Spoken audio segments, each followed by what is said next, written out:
Halo, saya Khairunisa, NPM 1842089 dari kelas 4 KMC akan mempresentasikan case study yang ada di soal UTS Manajemen Keuangan tahun 2020. Oke, langsung saja kita buka soal.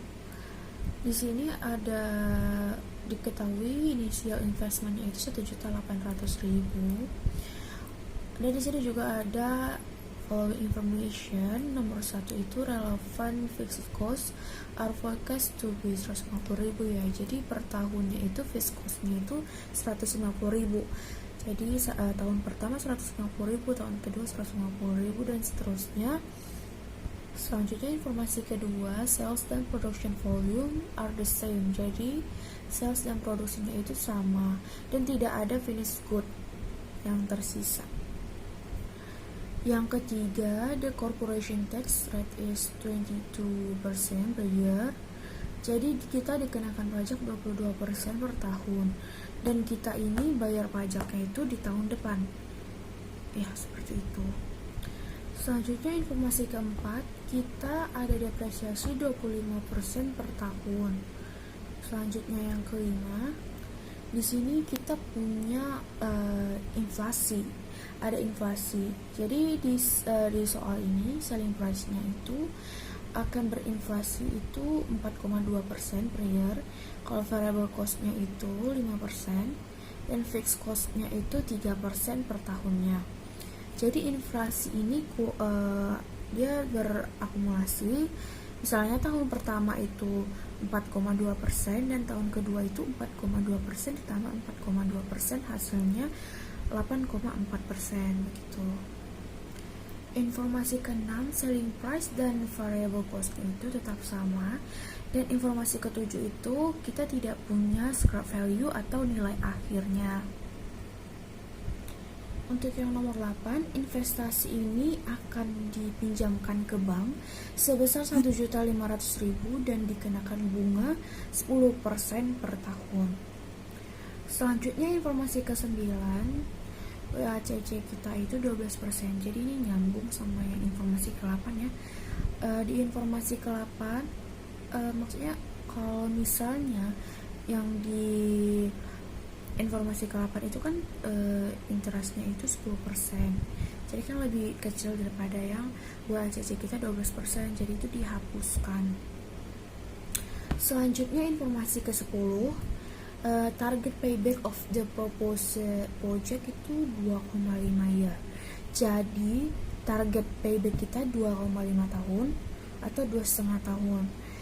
Target return of on capital employee atau ROCE itu 20%. Oke, jadi soal nomor 1 kita ini yaitu prepare a revised draft evaluation of the investment proposal and comment on its financial acceptability. So, ini jawaban saya. Initial investment itu udah ada tadi di soal. Selanjutnya itu sales revenue. Sales revenue itu kita dapat dari sales unit dikali dengan selling price. Itu sales revenue. Dan yang ini karena kita ada inflasi, ini udah dikaliin sama inflasi semua. Jadi cara cari inflasinya itu, kalau yang sales revenue tadi kan di soal itu kita inflasinya 4,2% kan. Ini rumus cara cari inflasi itu total sales dikali 1 ditambah persen pangkat n-nya itu tahun ya. Jadi semua yang di jawaban saya ini udah saya kalikan sama inflasi. Variable cost juga udah dikali inflasi. Tadi inflasi variable cost-nya itu 5% dan fixed cost-nya itu 3%. Hasilnya dapat EBIT, earning before depreciation interest and tax. Selanjutnya itu depreciation. Depresiasi di soal itu kita ada 25%. Jadi cara cari depreciation itu ini tahun pertama ya, 1.800.000 dari initial investment dikali 25%. Hasilnya itu 450.000. Dan cara cari tahun keduanya itu 1.800.000 dikurang 450.000 yang depresiasi di tahun pertama, baru dikali ke 25%. Selanjutnya juga begitu, dan di akhir tahun ke-4 kita mengakui semuanya. Jadi sisanya itu kita akui semuanya depresiasinya. Setelah kita kurangkan dengan depresiasi, kita dapat EBIT. Selanjutnya kita cari tax. Seharusnya kita itu ada dikurangi interest juga, tapi karena tadi yang saya bilang tadi, interest kita itu lebih rendah daripada WACC-nya, 10% ya, WACC-nya 12%, jadi kita nggak masukin. Jadi kita pakai teksnya aja. Jadi ini dikurang teksnya itu 22%. Itu dapat dari mana? EBIT-nya itu dikali 22%, hasilnya 170,060 itu. Dan dapatlah kita NOPAT. Selanjutnya kita tambahin lagi depresiasinya. Setelah itu dapat OC. Selanjutnya kita cari PV-nya. PV-nya itu kan 12% ya. Tadi interestnya. Itu rumus PV itu 1 dibagi 1 tambah I pangkat N. Jadi hasilnya itu tahun pertama 0,8926, tahun kedua 0,79719, tahun ketiga 7,71178, tahun keempat 0,63552, tahun kelima itu 0,56743. Selanjutnya kita kali dapatlah PV cash flow. OC dikali PV itu dapat PV cash flow.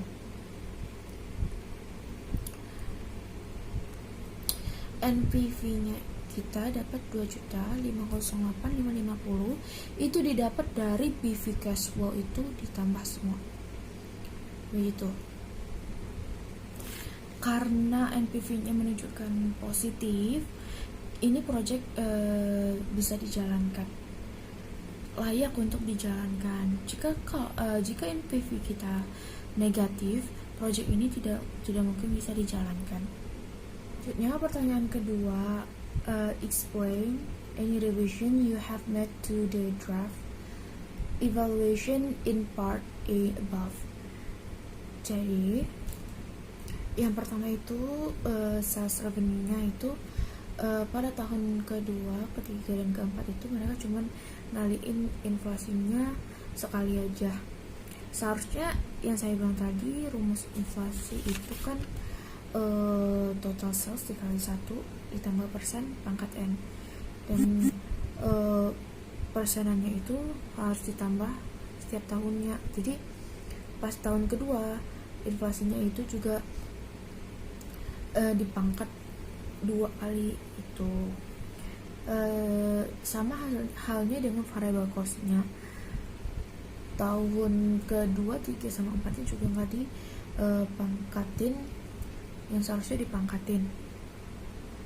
Untuk masalah di fixed cost, kan di soal kita ada bilang tadi 150.000 per tahunnya, tapi mereka pakai 155.000 per tahun dan tidak dikenakan inflasi, yang seharusnya dikenakan inflasi. Selanjutnya juga dia juga mengenakan pada interest payment yang seharusnya tidak dikenakan karena interest paymentnya itu lebih rendah daripada WACC-nya.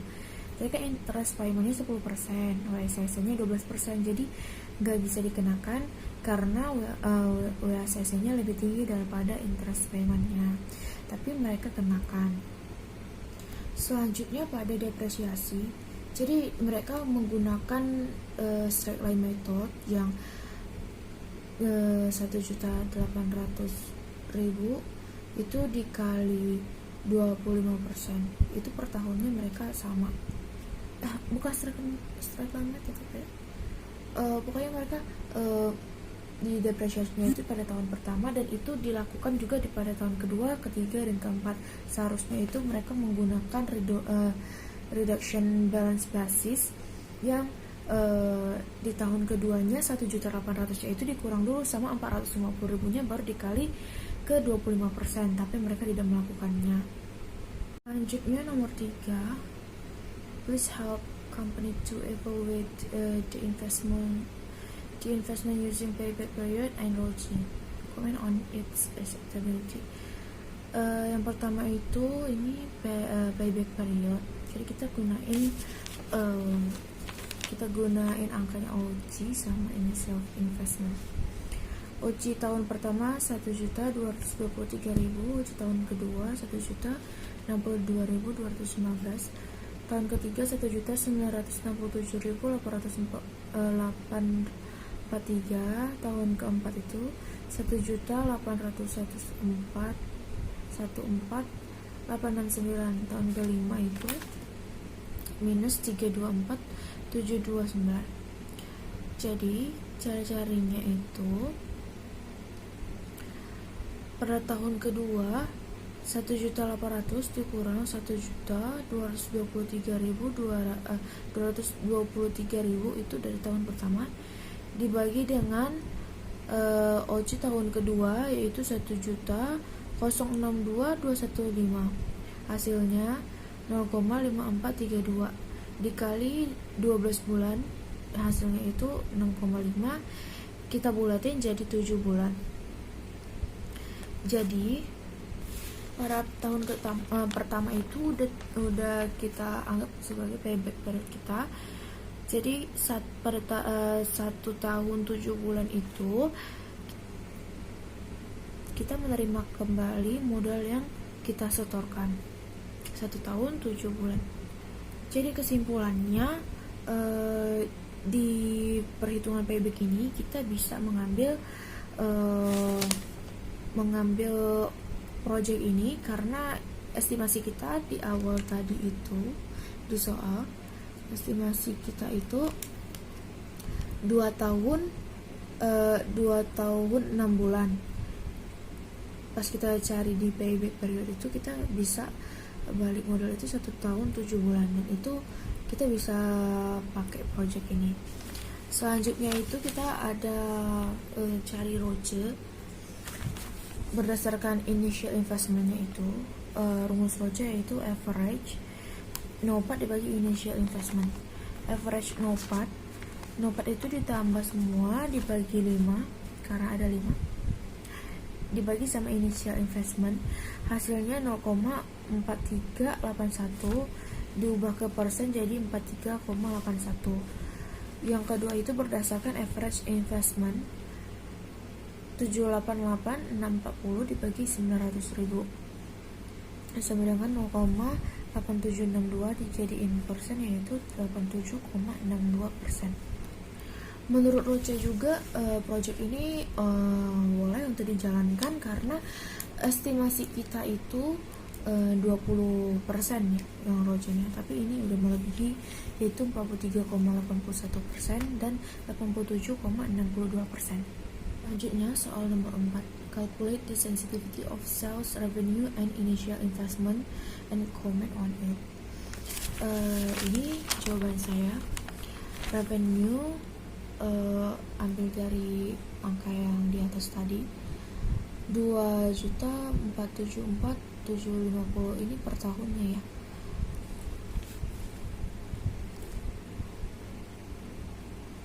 Kita masukkan PV 12% nya dikali hasilnya itu PV sales revenue, dan itu ditotal semua, totalnya dikurang dengan tax 232644 dibagi dengan 1 ditambah 12%, hasilnya 2.000.000 72.004.